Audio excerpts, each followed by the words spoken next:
પાટીદાર સમાજ 24 કલાક માટે નહીં, એક રાત માટે ગુંડાગીરી ઉપર ઉતરે ને તો પણ કેટલાય ગુંડા ભો ભેગા થઈ જાય એવી અમારી તાકાત છે. પણ અમારે આબરૂ, શરમ અને બાકી બધી અમારી જે ઉપરથી એટલે કે અમારા વડીલોની જે અમારા ઉપર સંસ્કારોની અસર છે એના કારણે અમે એ ન કરી શકીએ. પટેલ જ એક એવી કોમ છે કે હાથે કરીને હળવા થવા માટે જતા હોય છે અને આબરૂ ઓછી કરીને આવતા હોય છે. તો એમાં સરકાર કે છેલ્લી બેન્ચીસ વાળો ક્યારે મુખ્યમંત્રી બની જાય ને પેલી બેન્ચીસ વાળા ક્યારે છેલ્લી બેન્ચીસમાં હોય જાય એ નક્કી નતું એટલે અધિકારીઓને તો વધારે મજા આવી ગઈ. શક્ય છે તો પાર્ટીના નિર્ણય હોય છે, પણ મેં કીધું એમ કે સરકાર એની જવાબદારી નિભાવે છે. તો એવી વ્યક્તિને ગુજરાતના ગૃહ રાજ્યમંત્રી બનાવ્યા છે કે જેને પોતે ગરબા રમવા સિવાય ધંધો નથી અને ગુજરાતની જનતાને આ વાસ્તવિકતા હું વાત કરી રહ્યો છું. અમારા માટે ગુજરાતની જનતાનો એક પણ માણસ પક્ષ વિપક્ષ છોડતો, સમાજ છોડતો કોઈ પણ નથી જરૂરી વાત કરતો. એટલે આમાં કઈ એવી કોઈ ફાકા ફોજદારી કોઈ મનમાં ન રાખવાની હોય કે ભાઈ આમાં કઈ દૂધ નીકળે. દરેકને સરવાળે લોહી જ નીકળતું હોય છે. એટલે જ્યાં તમે છો, જ્યાં છો ત્યાં શાંતિથી રહેવું જોઈએ. અમારી આબરૂ બચાવવા માટે લાખો કરોડો રૂપિયાનું વ્યાજ ચૂકવી દઈએ છીએ અને છેલ્લે નથી બચતી આબરૂ કે નથી બચતી અમારી મિલકત કે નથી બચતી અમારી કોઈ પ્રોપર્ટી. એટલે પહેલા તો પટેલ સમાજે ક્યાં આબરૂ સાચવવી જોઈએ ને ક્યાં ન સાચવવી જોઈએ એનું નોલેજ હોવું જોઈએ. આવા લુખ્ખા ગુંડાઓ અને વ્યાજખોરો સામે આપણે આપણી આબરૂ બચાવીને ક્યાં જવું છે કે ગોંડલની અંદર એક જાટ યુવાનનું મૃત્યુ થાય તો સંસદમાં એનો અવાજ જાટ નેતા ઉપાડે, પણ અહીંયા પાયલ નામની દીકરી ઉપર અત્યાચાર થાય, વરઘોડો નીકળે તો એક પણ ભડનો દીકરો સંસદમાં તો નહીં, વિધાનસભામાં બોલે નહીં. પરંતુ જ્યારે દર વખતે જ્યારે સમાજને ભોગવવાનું આવતું હોય અને એના ઉપર વારંવાર વાર થતા હોય અને કોઈ એક જ સમાજ જ્યારે ભોગ બનતો હોય ત્યારે સ્વાભાવિક રીતે એકજૂટતા થઈ અને આવી વ્યવસ્થાનો પડકાર ફેંકવો જોઈએ. અને જો આવી વ્યવસ્થા સુધરતી નથી તો પછી એનો સામનો કરવા માટે દરેકે તૈયાર રહેવું. ગુજરાતની રાજનીતિમાં પાટીદાર સમાજને ક્યારેય પણ ખેતર ગોતવાની જરૂર નથી. ખેતર અમારી પાસે છે ને અમે કરીએ છીએ. ઘણા વર્ષોથી અમારા સમાજના અલગ અલગ લોકો રાજકીય આગેવાની કરે છે. અત્યારે જે પ્રશ્ન છે સામાજિક વ્યવસ્થાનો છે, આમાં રાજકીય વિષય ક્યાં છે જ નહીં. મનોજ પનારાની મિટિંગો લેવી પડે મોરબીમાં, ગોંડલમાં પટેલ સમાજે બંધનું એલાન આપવું પડે, અમરેલીમાં એક દીકરીનો વરઘોડો નીકળે રિકન્સ્ટ્રક્શનના બાને તો પટેલ સમાજ એક થવું. એટલે પેલા અન્યાય થાય ને પછી ન્યાય માટે રોડ ઉપર ઉભવાનું. આ તે કઈ સરકાર ને આ તે કઈ સિસ્ટમ, મને સિસ્ટમ નથી સમજાતી. અમે માત્ર ભેગા થઈ જાય ને તો કેટલાય લુખાવો દરમાં ગરી જાય અને એના દાખલા છે. મોરબીમાં 300 નાની મોટી ગુંડાગીરી કરવાવાળી ટોળકીઓના મેમ્બરો હતા. કોઈ વ્યાજખોરી કરતા હતા, કોઈ રોમિયોગીરી કરતા હતા, કોઈ હની ટ્રેપ કરતા હતા, કોઈ જમીનો પચાવતા હતા, કોઈ લુખાગીરી કરીને ધાક ધમકીઓ કરતા હતા, કોઈ ખંડણીઓ ઉઘરાવતા હતા. 300 ટપોરીઓ હતા.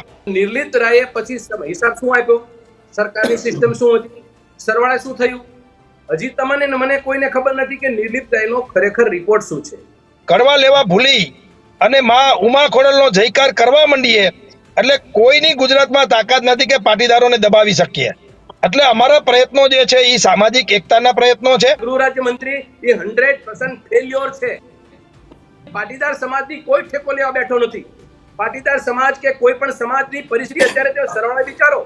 મારું તમારું એક કામ એ છે કે ગુજરાતની અંદર 6.5 કરોડની જનતાની અંદર એક પણ માણસ અસુરક્ષિત ના હોવો જોઈએ. પ્રાર્થના કરું ગોંડલની જનતાને, પ્રાર્થના કરું ગોંડલની જનતાને કે ગોંડલની જનતાને આ બહારનો તો કોઈ માણસ ત્યાં જતો નથી. ગોંડલવાળા છે, કયો સમાજનો છે ઘડી ભૂલી જાઓ. તો એવું સૌહાર્દ કેમ સાચવી શકતા નથી ગોંડલની જનતા? કેમ વારંવાર પોલીસની જરૂર પડે છે એને? આપણી પથારી દીક્ષિતભાઈ કોણ ફેરવે? એને કોને ખબર હોય આપણી પથારી ક્યાં છે? બસ એટલે આ પરિસ્થિતિ છે. પણ એ આગેવાનોને પણ આવતા દિવસોમાં અમારી તો અપીલ છે. ગુજરાતમાં આજે ઘરે ઘરે વ્યક્તિ ફસાયેલો છે. કોઈ નશામાં ફસાયેલો છે, કોઈ વ્યાજની ચુંગાલમાં ફસાયેલો છે, કોઈ જુગાર કે સટ્ટાના ફસામાં ફસાઈ જાય છે અને એ પરિવાર આખો અસ્તવ્યસ્ત થઈ જાય છે. એ વ્યવસ્થા જાળવવાની જવાબદારી સમાજના આગેવાનોની છે. ફરિયાદી બનતા હતા પણ ક્યાંક હવે અમને એવું લાગી રહ્યું છે કે અમારે આરોપી બનવાની જરૂર છે. ડરપોક નેતાઓ જે સમાજે પેદા કર્યા એનું પરિણામ અત્યારે સમાજ ભોગવે છે. વાસ્તવિકતા એ છે ખુલ્લે આમ તમારી મદદ તો ન કરી શકે પણ કરુણતા તમે આ પટેલ સમાજની જુઓ. આવડો મોટો સમાજ છે પણ ડેરિંગ જેને કહેવાય, હિંમત કહેવાય, એ ક્યાંક ને ક્યાંક ઓછી પડે છે ને એના ક્યાંય બજારમાં ઇન્જેક્શન મળતા નથી. એટલે નીડર બનવાની જરૂર છે. જે રીતે અમે પોલીસથી ડરીએ, કોર્ટ કચેરીથી ડરીએ, તંત્રથી ડરીએ છીએ એ ક્યાંક નવી પેઢીને એનું નોલેજ કાયદાનું આપવાની જરૂર છે. ગોંડલમાં આખરે બંધ રખાવવામાં સફળતા મળી કે ગોંડલની અંદર જે બંધનું એલાન હતું એ એલાનને મોકૂફ રાખવામાં આવ્યું. જે પીડિતના પિતા હતા એને આવીને એની જાહેરાત કરી દીધી. પણ જ્યાં ગોંડલ શાંત પડ્યું તો દીક્ષિત મોરબીમાં પટેલોએ ગઈકાલે એક મોટી બેઠક બોલાવી અને પટેલ સમાજ પર થતા જે અત્યાચારો છે એની વાત કરવામાં આવી. કેમ એક ચોક્કસ સમાજ ટાર્ગેટ થઈ રહ્યો છે?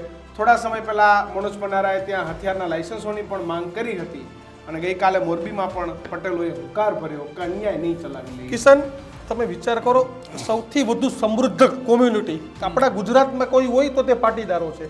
સૌથી વધુ તમે ધારાસભ્ય લ્યો પાટીદાર સમાજ, સંસદ. સૌથી વધુ સંસદ લ્યો પાટીદાર સમાજ, મુખ્યમંત્રી, મિનિસ્ટર, કેન્દ્રીય મંત્રી, તમામમાં પાટીદાર સમાજનો દબદબો છે. અને છતાં પણ પાટીદાર સમાજ દર 3-4 મહિના કંઈક નવી રોલ ઊભી હોય, ક્યાં અત્યાચાર હોય, કાં રિવોલ્વરના લાયસન્સ જોતા હોય, કાં વ્યાજના 20 ચક્ર હોય, કાં કોઈક મારીને વયું જાય.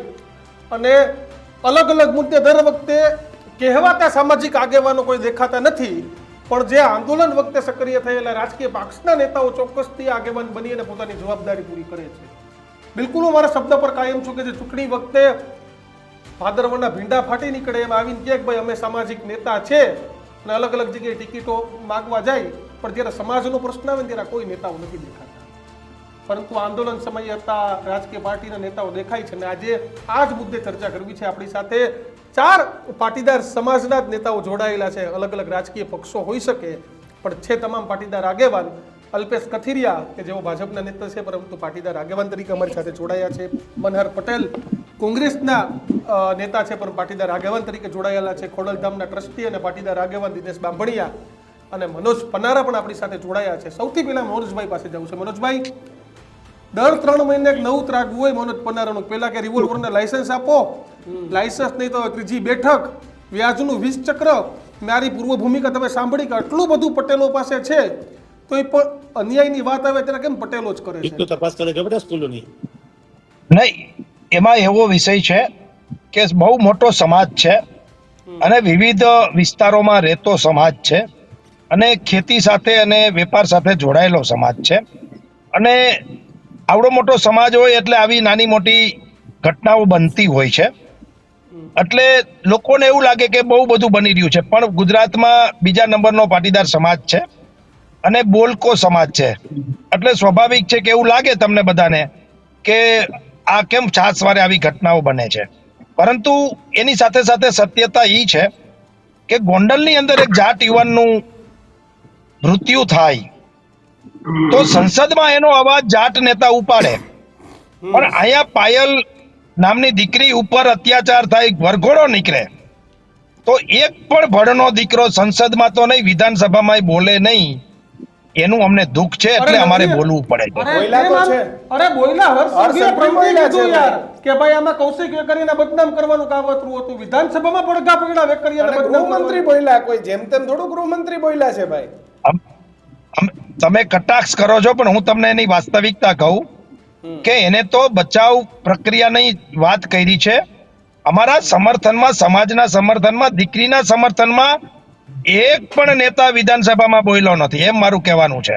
હા, અન્ય જ્ઞાતિના નેતાઓ કદાચ વિપક્ષમાંથી બોલ્યા હશે, પરંતુ જે રીતે આવડું મોટું પ્રતિનિધિત્વ સરકારમાં જેમને જે સમાજનું હોય એ સમાજની દીકરી ઉપર, એ સમાજના દીકરા ઉપર જગ જાહેર હુમલાઓ થતા હોય એવા સમયે પણ જો અમારા લીડરો બોલી ન શકે તો પછી અમારે બોલવું પડે છે.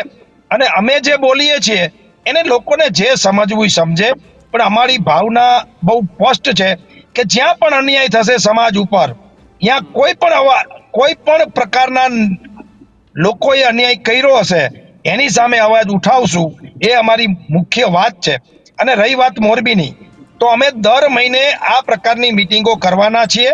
એ એટલા માટે કે જે અમે ખેડૂતના દીકરા છીએ, ખેતરમાં ભલે ઉનાળામાં કાંઈ વાવેલું ન હોય તો પણ અમે કોદારીને, કુવાડીને, પાવડોને, તગારું લઈને ખેતરે જઈ, શેઢા પારિયા હમા કરી, ગાડા માર્ગ અમારા હમા કરીએ અને ખેતરે જઈ અને બાવર બોયડી કાઢી, જારા જાખડા કાઢી અને ચોમાસું જ્યારે આવે ત્યારે એ વાવેતર માટે ખેતર તૈયાર કરીએ. એવી રીતે અમે અત્યારે સમાજની જે વ્યવસ્થા છે એમાં સતત જાગૃતતા રહીએ એટલા માટે અમે દર 2 મહિને આવી મિટિંગો કરી રહ્યા છીએ. અને આ અમારી ત્રીજી મીટિંગ હતી, એટલે આ કોઈ નવી વાત નથી. એટલે દિનેશભાઈ, મનોજભાઈએ વાત કરી કે અમે દર મહિને બેઠક કરવાના છે. કયું ખેતર તૈયાર થઈ રહ્યું એટલે છે? ખેતર કયું, સરકારને દબાવવાના પ્રયત્ન કે બીજું કોઈ રણનીતિ? કારણ કે 2015-16 જે ખેતર તૈયાર થયું હતું ને 17 જે રીતે એની લડાઈ કરવામાં આવી હતી, દિનેશ બામણિયા 17 પાક આવ્યો, 17 ઘણા બધા ધારાસભ્ય એટલે બન્યા, ઘણા 22 બન્યા. એટલે એટલે હવે કેવું આ ખેતર છે? તમારે ને મનોજભાઈ ને અલ્પેશભાઈ બાકી છો એ બધાને વિધાનસભામાં પૂછવાનું. તો ગુજરાતની રાજનીતિમાં પાટીદાર સમાજને ક્યારેય પણ ખેતર ગોતવાની જરૂર નથી. ખેતર અમારી પાસે છે ને અમે કરીએ છીએ. ઘણા વર્ષોથી અમારા સમાજના અલગ અલગ લોકો રાજકીય આગેવાની કરે છે. અત્યારે જે પ્રશ્ન છે સામાજિક વ્યવસ્થાનો છે, આમાં રાજકીય વિષય ક્યાં છે જ નહીં. પછી અને ગમે તે વિષય સામાજિક વ્યવસ્થાની આવે, એમાં ખામીઓ આવે કે સરકારની એમાં ભૂલો આવે કે સિસ્ટમનો પ્રોબ્લેમ આવે, ત્યારે ડાયરેક્ટલી ઇનડાયરેક્ટલી સરકાર ઉપર આ બધા આક્ષેપો થતા હોય છે.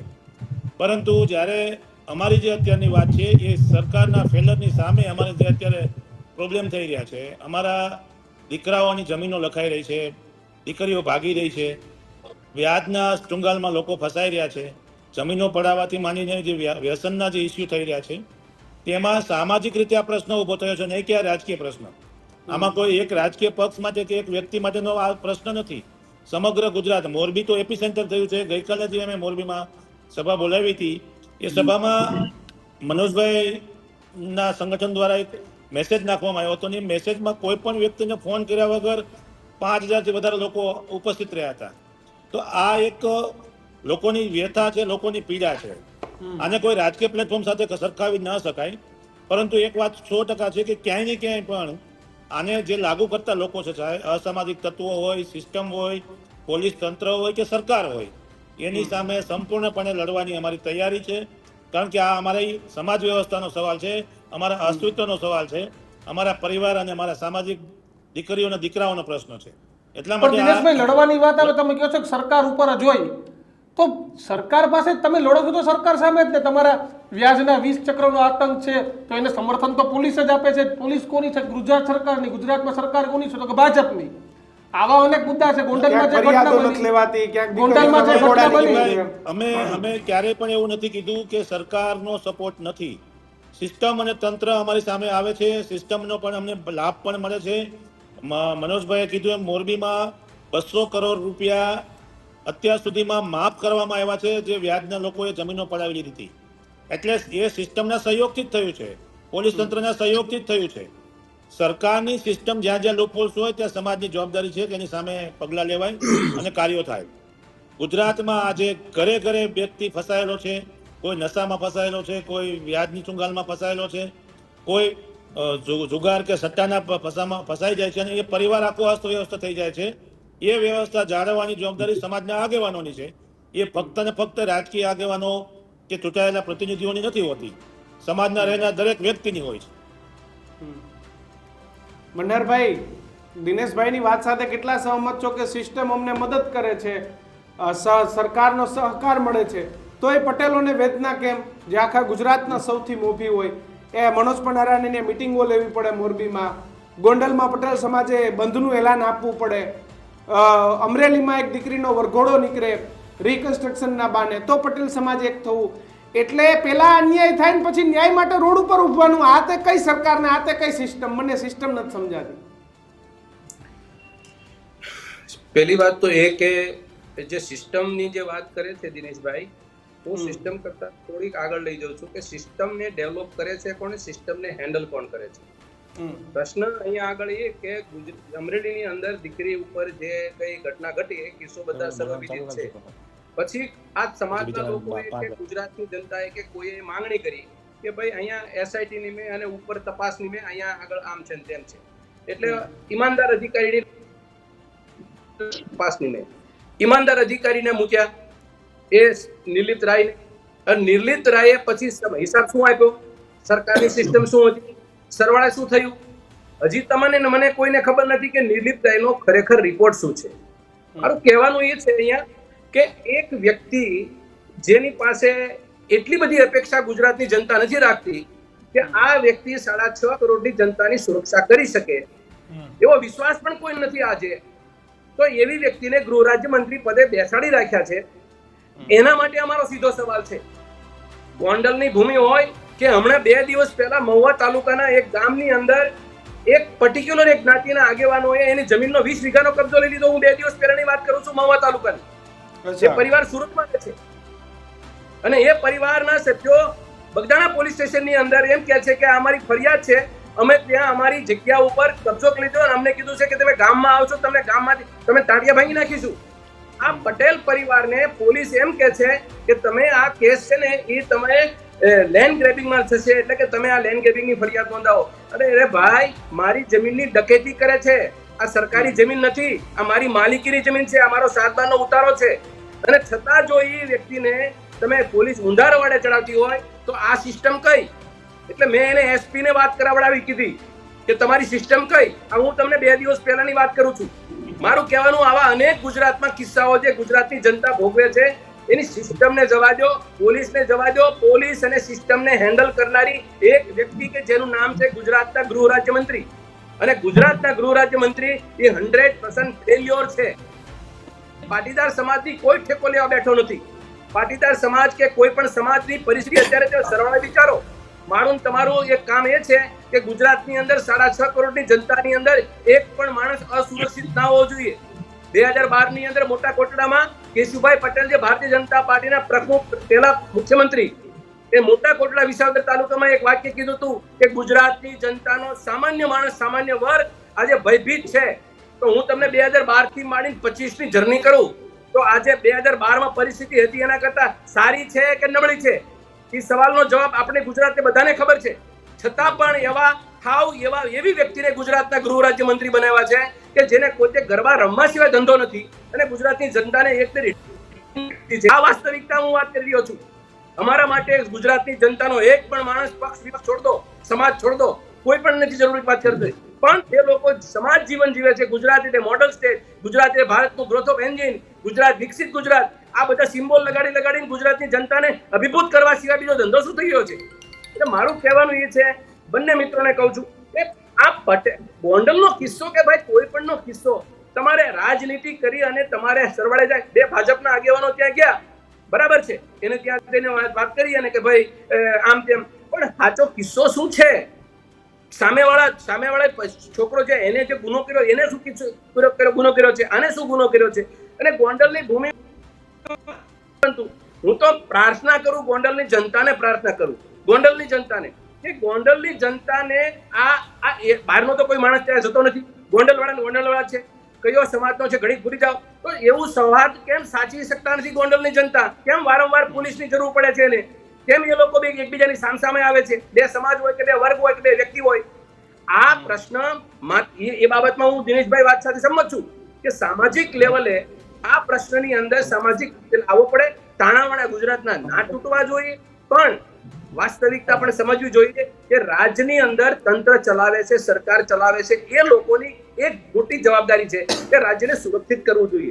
હું તમે બધા સંમત છું. બિલકુલ. અલ્પેશભાઈ, તમે આજે ગઈકાલે મેં જોઈ ફેસબુક પર એક પોસ્ટ કરી હતી કે ભાઈ લાગે એટલે લોહી જ નીકળે ને કઈ દૂધના ફુવારા ન થાય. આ હું કહેવા માંગતા હતા બધાને સમજાવો. વસ્તુમાં એ હતું કે છેલ્લા ઘણા સમયથી ગોંડલમાં છેલ્લા 4 મહિનામાં જોઈએ તો એક વખત જુનાગઢના યુવાનનું અપહરણ થયું, એને માર મરાણું. બીજી ઘટના જ્યાં જાટ પરિવારના યુવાનનું મૃત્યુ થયું, અને ત્રીજી ઘટના કે સાટોડિયા પરિવારના સગીરભાઈના યુવાનને માર મરાણું. દર વખતે તમે જયારે કોઈને મારો છો, કોઈની સાથે એની લાગણીઓને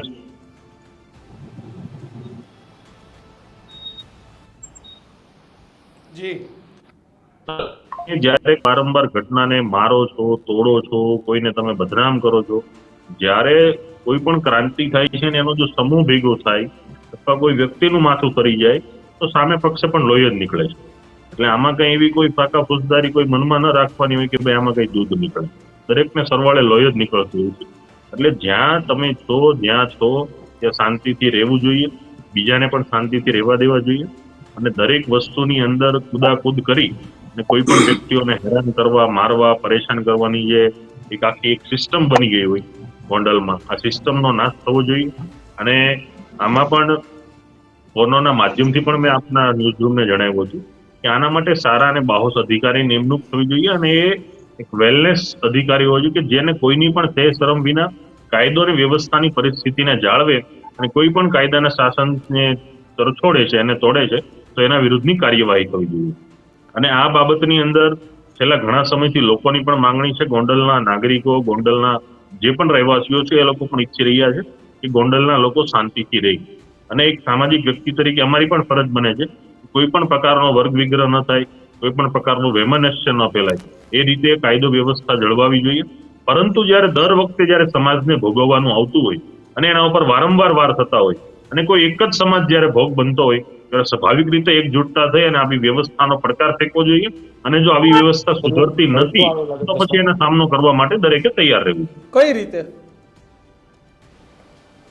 આના માટે અમારે પણ વાત થઈ હતી, દિનેશભાઈ સાથે પણ વાત થઈ હતી કે આવનારા દિવસમાં ગોંડલમાં મળીએ. આ શનિ રવિમાં પ્રોગ્રામ હતો, પણ આજે જે ગઈકાલે એમના પિતાજી દ્વારા જે મીડિયા બાઇટ આવી કે ભાઈ અમારી માંગણી હતી સ્વીકારાઈ ગઈ છે, આગળ અમારે કંઈ કરવું નથી, આવતીકાલનું જે બંધનું એલાન હતું એ પણ મોકૂફ રાખ્યું છે. એટલે અત્યારે પરિસ્થિતિમાં જે પણ ફેરફાર થયો છે, હવે ભવિષ્યમાં જોઈએ કે કઈ રીતે ત્યાં આગળ વધીએ, સમાજની શું માંગણી છે. ત્યાંના ઘણી બધી એવી ઘટનાઓ છે કે પીડિતો ફોનથી કહી રહ્યા છે, નામ પણ નથી આપી રહ્યા. તો એવી ઘટનાઓ અત્યારે અમારી પાસે આવી રહી છે, એનો અભ્યાસ કરી રહ્યા છીએ અને સમાજની અમારી જે ટીમ છે એ ટીમની સમક્ષ આ બધા મુદ્દાઓ મૂકીશું અને એના ઉપર આગળ વધીશું. મનોજભાઈ, દર વખતે પાટીદાર સમાજ આવે, આપણે ડિબેટ થાય, ચર્ચા થાય, પણ આનો રસ્તો શું? કાયમી માટેનો રસ્તો શું? મનહરભાઈએ કહી દીધું હોમ મિનિસ્ટર ફેલ છે, પેલા કે 1.5-2 વર્ષ, હર્ષસંઘવી 2-4 વર્ષથી આવ્યા, પણ આ મુદ્દા તો વર્ષોથી છે, તો વર્ષોથી પ્રશ્નોનું નિરાકરણ આવવું જોઈએ. જે રીતે સમાજ જીવનમાં અમે કામ કરી રહ્યા છે અને એ કામ કરતા કરતા ઘણી બધી બાબતો અમને સમજાણી છે. એ સમજાણી છે એના વિષય ઉપર હું કહું તો સૌથી વધારે અમને જે કોઈ વસ્તુ નડતી હોય તો એ વસ્તુ છે, અમે અમારી આબરૂ બચાવવા માટે લાખો કરોડો રૂપિયાનું વ્યાજ ચૂકવી દઈએ છીએ અને છેલ્લે નથી બચતી આબરૂ કે નથી બચતી અમારી મિલકત કે નથી બચતી અમારી કોઈ પ્રોપર્ટી. એટલે પહેલા તો પટેલ સમાજે ક્યાં આબરૂ સાચવવી જોઈએ ને ક્યાં ન સાચવવી જોઈએ એનું નોલેજ હોવું જોઈએ. આવા લુખ્ખા ગુંડાઓ અને વ્યાજખોરો સામે આપણે આપણી આબરૂ બચાવીને ક્યાં જવું છે. એટલે પહેલા તો આ સમજવાની જરૂર છે કે અહીંયા કાંઈ આબરૂ બાબરૂનું વ્યાજખોરો સામે રાખવાનું ન હોય. જેવી એ વાત કરે એવી જ વાત આપણે કરવી જોઈએ. એક વાત. અને તમે પાટીદાર બીજી વાત સમાજને અમારામાં ગુંડાગર્દી શીખાડશો. કાલ વરુણભાઈ તો અમારા ઇન્ટરવ્યુમાં બોલ્યા કે અમે મોટા લુખ્ખા છે, એટલે હવે આગેવાનો આ જ શીખવાડશે કે આપણે આ કરવાનું છે. કહું આમાં ગુંડાગીર્દીની વાત નથી. પાટીદાર ક્યારેય ગુંડાગીર્દી કરતો જ નથી. અને સાહેબ, જો ખરેખર પાટીદાર સમાજ 24 કલાક માટે નહીં, એક રાત માટે ગુંડાગીર્દી ઉપર ઉતરે ને તો પણ કેટલાય ગુંડા ભોં ભેગા થઈ જાય એવી અમારી તાકાત છે. પણ અમારે આબરૂ, શરમ અને બાકી બધી અમારી જે ઉપરથી એટલે કે અમારા વડીલોની જે અમારા ઉપર સંસ્કારોની અસર છે એના કારણે અમે એ ન કરી શકીએ. અને એક રાત કર્યું હતું, તમને યાદ છે બધાને, આંદોલન વખતે. હા, તો એક જ રાતમાં 4 કલાકમાં અમે શું કરી શકીએ આખા ગુજરાતમાં એ તમે મેન બધાએ જોયું છે. અને એ કઈ ઝાઝા વર્ષો થયા નથી. એટલે આ સમાજ શાંતિપ્રિય સમાજ છે. અમારે ગુંડાગીર્દી, લુખાગીર્દી કરવાની હોય નહીં. અમે માત્ર ભેગા થઈ જાય ને તો કેટલાય લુખાઓ દરમાં ગરી જાય. અને એના દાખલા જે મોરબીમાં 300 નાની મોટી ગુંડાગીરી કરવાવાળી ટોળકીઓના મેમ્બરો હતા. કોઈ વ્યાજખોરી કરતા હતા, કોઈ રોમિયોગીરી કરતા હતા, કોઈ હની ટ્રેપ કરતા હતા, કોઈ જમીનો પચાવતા હતા, કોઈ લુખાગીરી કરીને ધાક ધમકીઓ કરતા હતા, કોઈ ખંડણીઓ ઉઘરાવતા હતા. 300 ટપોરીઓ હતા. આજે 300 માંથી 2-5 બજારમાં દેખાય છે. એનો સમય આવે ત્યારે અમે બધો જ પ્રકારનો કાનૂની રીતે વહીવટ કરવાના છીએ. એટલે અમારે એ કાંઈ જરૂર નથી. માત્ર પટેલોએ ભેગા થવાની જરૂર છે. સંગઠન શક્તિ અમારી હશે ને અમે પક્ષાપક્ષી ભૂલી જાય અને એક પાથરણા ઉપર બેસવા માંડીએ, કડવા લેવા ભૂલી અને માં ઉમા ખોડલનો જયકાર કરવા માંડીએ એટલે કોઈની ગુજરાતમાં તાકાત નથી કે પાટીદારોને દબાવી શકીએ. એટલે અમારા પ્રયત્નો જે છે એ સામાજિક એકતાના પ્રયત્નો છે. અને ક્યાંક ને ક્યાંક રાજકીય લોકો અમને જે વિખૂટા પાડી રહ્યા છે દર ચૂંટણીએ, એમાં ક્યાંક અમારે વધારે મહેનત કરીને પાટીદારોની એકતા કરવાની છે. અને ગોંડલમાં શું પ્રશ્ન હતો? ગોંડલમાં કેમ સમાજની ફરિયાદ ન લેવાય તો સામે ફરિયાદ લેવાય? બંધનું એલાન થાય તો દોડતા ભાજપના નેતાઓ આવે, તો પેલા ક્યાં હતા નેતાઓ? ઓચિંતાનું કેમ દોડીને જવું પડે? ત્યાં સમાજ એક તો છે જ, ગોંડલમાં પાટીદાર સમાજ અલગ અલગ નથી, સમાજ એક હતો એટલે જ આ પરિણામ આવ્યું. જો ગોંડલની ઘટનાની બહુ ચર્ચા થઈ ગઈ છે, હવે એની ચર્ચા કરવી નથી ને એનો મેં લાઈવ આપના માધ્યમથી આપના ન્યૂઝ રૂમમાં પણ મેં એક વિડીયો મોકલ્યો હતો અને તે તમે સારી રીતે ચલાવ્યો હતો. પરંતુ અમારી જે લડાઈ છે એ હવે આવતા દિવસોમાં તમે હમણાં કીધું એમ કે કાંઈ અન્યાય થાય પછી અમે દેકારો કરીએ છીએ. હવે અમારે સિસ્ટમ બદલવી છે. અત્યાર સુધી અમે લોકો ફરિયાદી બનતા હતા, પણ ક્યાંક હવે અમને એવું લાગી રહ્યું છે કે અમારે આરોપી બનવાની જરૂર છે, એક વાત. અને બીજી વાત, મોરબીની જે મીટિંગ થઈ રહી છે એવી આખા ગુજરાતમાં પાટીદારો દર 2 મહિને ભેગા થાય, એક પાથરણે બેસે, જમે, જેના મન ભેગા અન્ન ભેગા એના મન ભેગા, આવી જો પરિસ્થિતિનું નિર્માણ થાય તો ક્યાંક મોટા ભાગની સમસ્યાઓ જ આવતી બંધ થઈ જશે. આ ટપોરીઓ, લુખાઓ, ગુંડાઓ શું કામ અમને હેરાન કરે છે, અમારી બેન દીકરીને હેરાન કરે છે? કે ભાઈ પટેલ છે ને એ સમાધાન કરનારી કોમ છે, માનસિક રીતે શાંતિને માનનારી જ્ઞાતિ છે, એટલે લેટ ગો કરનારી પ્રજા છે, એટલે સમાધાન થઈ જશે. આ પ્રકારની માનસિકતાના લોકો અમને વધુ પડતા હેરાન કરે છે. અને અમારામાં પણ નાનો વર્ગ, ગરીબ વર્ગ, મજૂરી કરતો વર્ગ છે, એ આવા લોકોનો જલ્દી શિકાર બને છે, મધ્યમ વર્ગના લોકો જલ્દી શિકાર બને છે. એટલે આ બધી પરિસ્થિતિઓ આવતા દિવસોમાં ન બને એટલા માટે અમે જાગૃતતા રાખવા માંગીએ છીએ, સંગઠનની એકતા વધારવા માંગીએ છીએ, અને જ્યાં જ્યાં આવો અન્યાય થાય ત્યાં એક થઈને લડતા રહેશું. પણ કમનસીબી એ છે કે તમે જેમ ગોંડલમાં કીધું એમ કે અમારા જ ક્યાંક અમારા જોડે હોતા નથી, એટલે થોડુંક વધારે સહન કરવું પડે છે. આપણી પથારી દીક્ષિતભાઈ કોણ ફેરવે? એને કોને ખબર હોય આપણી પથારી ક્યાં છે?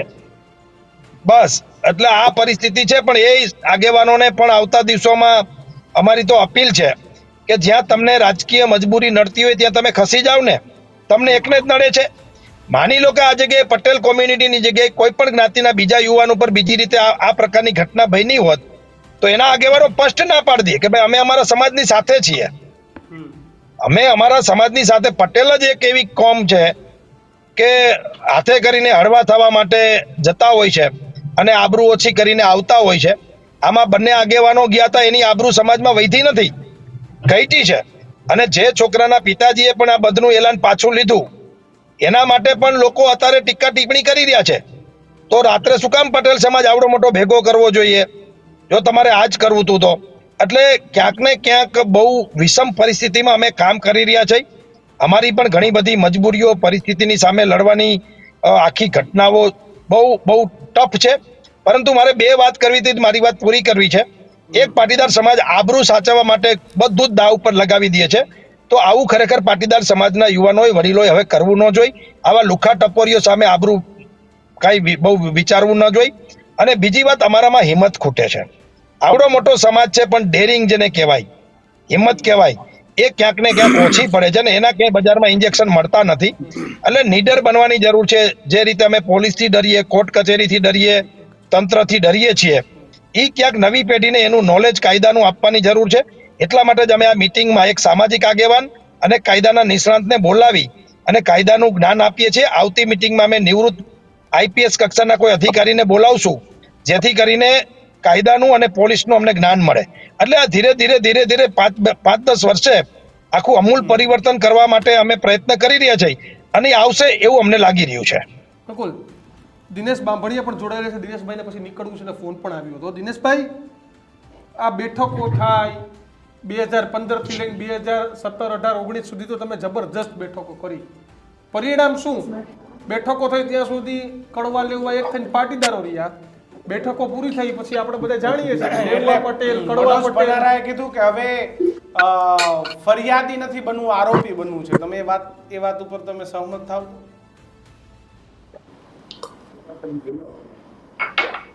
દિનેશભાઈ જી, શું કીધું? મનોજભાઈ એવું કીધું કે ફરિયાદી નહીં આરોપી બનવું છે અમારે. કોઈ પણ કાયદામાં વારંવાર તમે ફરિયાદ કરો છો એનો ઉકેલ નથી આવતો તો પછી ક્યારેક એના અંતમાં ઘણીવાર એવું બનતું હોય છે કે માણસ એનાથી પીડાઈ જાય. એની કોઈ પણ વસ્તુ, વાલામાં વાલી મિલકત હોય કે એના સંતાનો હોય, એના પ્રત્યે કોઈ ઉકેલ ન આવે તો ફરિયાદીના બદલે આરોપી બનવું સહેલું છે આ દેશમાં, એવું કાયદાની ભાષામાં અમે સમજીએ છીએ. બિલકુલ. આભાર દિનેશભાઈ. દિનેશભાઈને જવું છે. દિનેશભાઈ, આભાર અમારી સાથે જોડાવા બદલ. તો થેન્ક યુ. મનહરભાઈ, આનો રસ્તો શું કાયમી માટે? જો પહેલી વાત તો એ છે કે લોકશાહીમાં ચૂંટે છે એ આગેવાનો એની પાસેથી એ સરકાર વતી બેસી અને જનતાના હિતની વાત કરે છે, કાયદા અને પરિયુમાં રહીને એ વહીવટ કરે છે. મનોજભાઈએ જે વાત કરી કે આગેવાનોની અને 45 કરતા વધુ ભારતીય જનતા પાર્ટીના પાટીદાર સમાજના આગેવાનો હતા, એને ઘરે ઘરે જઈને ગુલાબનું ફૂલ આપતા હતા. એ પૈકીનો એક પણ આગેવાન પાટીદારનો દીકરો, 5 સંસદ સભ્યો હતા, એમના એ પાટીદારનું જ ગોત્ર હતું, છતાં પણ એ પાટીદાર સમાજના આંદોલનને કચડવામાં મહેનત કરી હતી, પણ એને કોઈ સહકાર નહોતો આપ્યો. મારો અહીંયા પ્રશ્ન એ છે કે સમાજના કામ હોય, જાહેર જીવનના કામ હોય, તો આપણે નેતાને જ્યારે પસંદ કરીએ છીએ ને એમાં ખાટલી મોટી ખોટ છે. એનું કારણે અત્યારે 25 વર્ષની અંદર એક નેતા બનાવવા માટે 25 વર્ષનો ટાઈમ લાગે, અને 25 વર્ષે એ સમાજ એક પરિપક્વ નેતાને બનાવતો હશે. કોઈ પણ સમાજ પરિપક્વ બન્યા પછી સમાજની અપેક્ષા હોય કે અમારા સમાજનું કે રાષ્ટ્રનું એ ભલું કરે, પરંતુ આ ટૂંકા કદના વાંચો, વામન વિચારના લોકો અને પર્સનલ સ્વાર્થ માટે અને ડરપોક નેતાઓ જે સમાજે પેદા કર્યા એનું પરિણામ અત્યારે સમાજ ભોગવે છે. વાસ્તવિકતા એ છે ખુલ્લે આમ તમારી મદદ તો ન કરી શકે, પણ કરુણતા તમે આ પટેલ સમાજની જુઓ, એક પણ 55 માંથી એ ખુલ્લે આમ સમાજના આ છોકરાઓ મહેનત કરતા હતા કે જે વાત કરતા સમાજના હિતની વાત કરતા હતા, એમાંથી એક આવ્યો ખરો એની બાજુમાં? એને ખરીદવાના ધંધા કર્યા, એને વેચવાના ધંધા કર્યા, એને નબળા પાડવાના ધંધા કર્યા, એના ઉપર કેસો થયા, એના પર્સનલ દુશ્મન બની ગયા. પણ એ સમાજનો માણસ એ રાજનીતિના પરિપ્રેક્ષમાં સમાજના ખભા ઉપર બેસીને ગાંધીનગર દિલ્હી જાય છે, એ સમાજનું હિત કરવા માટે તૈયાર નથી. આના ઉપરથી હું તો એવું કહું છું કે સમાજ જીવનની રાજનીતિ એક એવા પ્રકારની રાજનીતિ છે કે આગેવાનની પસંદગી છે ને એ ખૂબ મોટી અને મહત્વની વસ્તુ છે. આ જાહેર જીવન એક સાધુ સંતો જેવું જીવન છે કે સમર્પિત ભાવથી દેશની સેવા કરવા માટે આપણે સમાજમાંથી બહાર આવીએ છીએ. અને તમે જાહેર જીવનમાં કામ કરો, એ ધર્મનું કામ કરે, એક આ સમાજનું કામ કરે. આવા સમાજના અને જાહેર જીવનના કામ કરનારા લોકો પાસે સમાજની એક બહુ મોટી અપેક્ષા હોય છે, અને એ અપેક્ષા એક વિશ્વાસ, એક ઉચ્ચ ડિગ્રી અને એક સાહસિક હોય છે. જો એ ડરપોકપણું એના નેતા પાસે ગાંધીનગર દિલ્હીમાં બેઠા એ નેતા પાસે નમત કરવા મળે તો સમાજનું ક્યારેય ભલું નહીં. હું માનું છું એ 50 આગેવાનોએ મહેનત કરી હશે, પણ એક પણ આગેવાનોએ રિઝાઇન ન કર્યું, એનું ન ચાલ્યું તો ગંભીર પ્રશ્ન છે આ. એટલે મારું કહેવાનું એ છે કે આજે એ નેતાઓ તરફથી સમાજને કોઈ પ્રકારની રાહત નથી, કોઈ પ્રકારની. આજે બે જગ્યાએ જે ભાઈ મનોજભાઈ વાત કરી, 2 આગેવાન ત્યાં આગળ ખાટલા પાસે ગયા અને સાંત્વના આપી, આ બધું શોબાજી છે. આનાથી કશું થવા નથી, કારણ કે એ લોકો 2 લોકોના પાસેથી હુકમ ન નીકળે ત્યાં સુધી કોઈ ગુજરાતમાં કઈ થતું નથી કે હું બોલું છું ખબર પડે એવું તો છે નહીં. તો એના માટે તમારે ચિંતનનો વિષય પહેલા છે, રણનીતિ નક્કી કરવી, આમાં બાયો ચડાવી કે કેટલું કામ કરી શકીએ છીએ અને સાહસ કરી છે કેટલું કામ કરી શકીએ છીએ, સમાજને ભેગો રાખવો છે. આ તો ભદ્ર સમાજ છે, બહુ સ્વતંત્ર સમાજ છે, કોઈના કબજામાં રહેવા તો છે નહીં. એટલે કહેવાનું આવા સમાજને એમાંથી જે સમજદાર લોકો છે એને બહાર આવવું જોઈએ, અને બહાર આવીને રાજનીતિને થોડીક અમથી દૂર રાખી અને સમાજના હિત માટે વાત કરવી જોઈએ. આ નથી થતું અત્યારે સમાજના આગેવાનથી, એટલે તકલીફ છે. હું ઈચ્છું કે આમાં કોઈ ફેરફાર થાય. બિલકુલ. અલ્પેશભાઈ, સમાજના હિત માટેની વાત કેમ થશે? એના માટે સમાજ એક હોવું ને એક હોવું, અને જ્યાં સમાજની વાત આવે ત્યાં પક્ષાપક્ષી મૂકવી પડે. એ કોંગ્રેસ હોય તો કોંગ્રેસે મૂકવું પડે, ભાજપ હોય તો ભાજપે મૂકવું પડે, અને સમાજના મંચ ઉપર. અત્યારે પાટીદાર સમાજમાં આવું શક્ય છે? દીક્ષિતભાઈ, એક મેં જ્યાં સુધી છેલ્લા 10-12 વર્ષથી જાહેર જીવન જીવું છું, ખૂબ નગ્ન અને નરી વાસ્તવિકતા છે. કોઈ પણ સમાજ હોય અને કોઈ પણ મુદ્દો હોય, એમાં ખૂબ ઓછા સમય સુધી તમે રાજકીય બાબતોને દૂર રાખી શકો છો. બાકી રાજકીય બાબત એમાં ઘૂસી જાય છે, આવી જાય છે, માણસો આવી જાય છે. અને આ હકીકત તો બીજા સ્વીકારે કે ન સ્વીકારે, પણ મેં તો આ જોઈ પણ છે ને હકીકત સ્વીકારી પણ છે, અને દરેક લોકોએ આ અનુભવ્યું પણ હશે કે કોઈ પણ મુદ્દાની અંદર સામાજિક બાબત હોય, સંસ્થા હોય, કોઈ ટ્રસ્ટ હોય, કોઈ NGO હોય, કોઈ પણ પ્રકારની બાબત હોય કે કોઈ પણ પ્રકારના મુદ્દા હોય, ખૂબ ઓછા સમય સુધી તમે રાજકીય પરિપ્રેક્ષથી એને દૂર રાખી શકો છો. અમુક સમય થાય એટલે પાછું એમાં રાજકીય બાબતનું ઇન્વોલ્વમેન્ટ આવી જ જતું હોય છે. મેં જે વાત કરી કે સમાજના હિત માટે સમાજે શું કરવું જોઈએ અને આના માટે શું થઈ શકે, મને લાગે છે કે મનોજભાઈ જે રીતે મોરબીમાં કાર્ય કરી રહ્યા છે એવી રીતે દરેક સેન્ટરો પર યુવાનોએ આગળ આવવું જોશે. માત્ર હું એમ કહું છું કે પાટીદાર સમાજના યુવાન નહીં, દરેક યુવાનોએ આગળ આવવું જોશે. તમારા વિસ્તારમાં જે કોઈ પણ બદીઓ હોય કે જે સમાજ વ્યવસ્થાને નુકસાન કરે, માનો કે તમારા વિસ્તારમાં કોઈ પણ દારૂની બાબત છે તો એ સમાજ વ્યવસ્થાને નુકસાન કરે છે. કોઈ જગ્યા ઉપર કોઈ એવા વ્યસનો વેચાય છે તો એ સમાજને નુકસાન કરે છે. કોઈ પણ સમાજનો એવો તત્વ છે, કોઈ પણ સમાજનો તત્વ હોય, કોલેજની બહાર બેસે છે, છોકરીઓની છેડતી કરે છે, ત્યાં સ્ટેન્ડ ચડાવીને બેસે છે, તો એ વ્યવસ્થા ખોટી છે. તો આવી કોઈ પણ જિલ્લા તાલુકાના નાના સેન્ટરો પર દરેક યુવાનોએ મજબૂતાઈથી આગળ વધવું જોશે.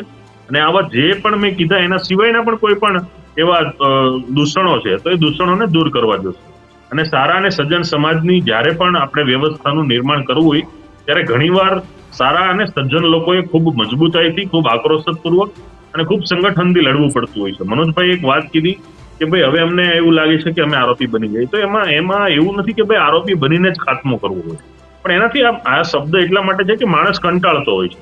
હવે હું એક વખત ફરિયાદ કરું, 2 વખત ફરિયાદ કરું, 5 વખત ફરિયાદ કરું, છતાં પણ મારી ફરિયાદનો કોઈ નિરાકરણ નથી આવતું, તો સ્વાભાવિક છે કે વ્યક્તિ પોતે જ જજ કયો તો જજ, આરોપી કયો તો આરોપી પોતે જ બની જાય છે. દાદા પાસે રજૂઆત તો કરો, દાદા આપણા સમાજને અથવા તો વ્યક્તિઓને આ પ્રકારની પરિસ્થિતિ છે, આ પ્રકારની પરિસ્થિતિમાંથી નીકળવું પડે છે. હવે સરકારની જે વ્યવસ્થા છે સરકારે ખૂબ સારી રીતે બનાવી છે.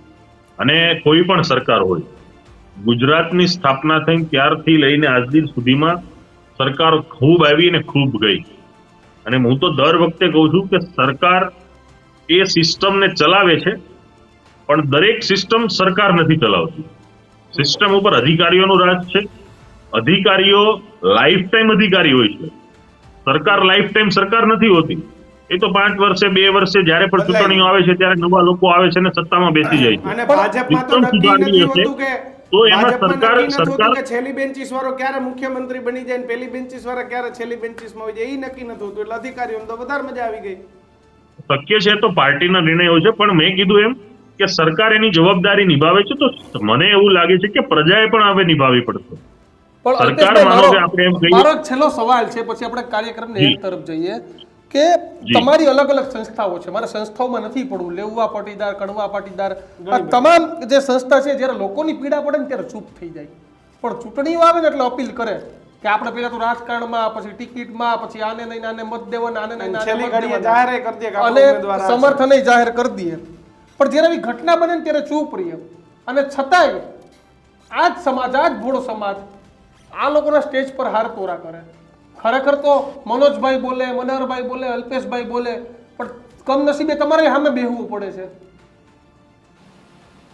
હવે દીક્ષિતભાઈ, આ સોશિયલ મીડિયા અને મીડિયાના જમાનામાં દરેક લોકો ખૂબ શાણાને સમજુ છે. આજે નાના એવા શહેર ગ્રામ્ય વિસ્તારમાં નાનો એવી પાનની દુકાન ચલાવતા હોય, નાનો એવો ધંધો કરતા હોય, નોકરી કરતા હોય, હું તો એમ કહું છું ખેડૂત છે કે જેની પાસે કોઈ સંસાધનો નથી ને પણ પોતે ખેતી કરે છે, એ પણ આજે જાગૃત છે. સમાજની જે તમે વાત કરી કે જે સંસ્થાઓ છે સમાજની, કોઈ પણ સંસ્થાઓ એ મુદ્દાઓમાં બોલતી નથી. સંસ્થાઓના જે પણ લોકો આગેવાનો થઈને ફરે છે એ લોકો આ મુદ્દાઓથી અંતરો બનાવે છે. જ્યારે સરકાર સાથેની વાતો હોય, સરકાર પાસેથી કઈ લેવાનું હોય, જમીનો મેળવવાની હોય, સરકારની ગ્રાન્ટ લેવાની હોય, એવા કામોમાં જ સમાજના આગેવાનો રચ્યા પચ્યા રહે છે. ખરેખર સમાજના આગેવાનની જરૂર છે, તો એ સમાજના આગેવાનની જવાબદારી પણ છે કે જ્યારે તમે સરકારને, હું એમ કહું છું કે ચાલો ભારતીય જનતા પાર્ટી તરીકે હું એને શુભેચ્છા આપું છું, તો 1 મહિના પછી એ કોઈ ભૂલ કરે છે તો એને ઠપકો પણ આપવો જોઈએ. જેટલા તમે શુભેચ્છાને પાત્ર છો, તમે જેટલી એને શાબાશી આપો છો, એના બોર્ડ બેનર મારીને એના સ્વાગતના કાર્યક્રમ કરો છો, તો જ્યારે જે વ્યક્તિની કે કોઈ પક્ષની કે કોઈ વ્યક્તિની અથવા કોઈ સિસ્ટમ કે કોઈ પોલીસ કે કોઈ પણ પ્રકારના અધિકારીની કોઈ ભૂલ છે તો એનો જવાબ પણ લેવો જોઈએ, એને ઠપકો પણ આપવો જોઈએ કે આ વસ્તુમાં તમે ખોટું કર્યું છે.